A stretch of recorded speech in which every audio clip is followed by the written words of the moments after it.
18 বছর উত্তর প্রায় এখানে আমি পরিচয় দিচ্ছি যে এনসিপির দিকেও ইনশাল্লাহ আমি দেখতে কি বলে আচ্ছা এবারে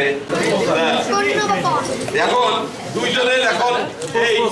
কি বলবেন এবং আমাদের জেলা কেন্দ্র সম্মানিত সভাপতি সাহেব বললেন উনি এটাকে চতুরঙ্গ বলে আমাদের এলাকায় গুটি খেলে না এই ইন্ডিয়ার উপমহাদেশে এই গুটি যে পাশা খেলার পাশাপাশি দাবা চতুরঙ্গ যেটা সেটা এই উপমহাদেশে হয় তারা কিন্তু আইডি কার্ড আইডি নাম্বার পাবে এবং এরা এই আইডি নাম্বারটা তাদের সৌভাগ্যের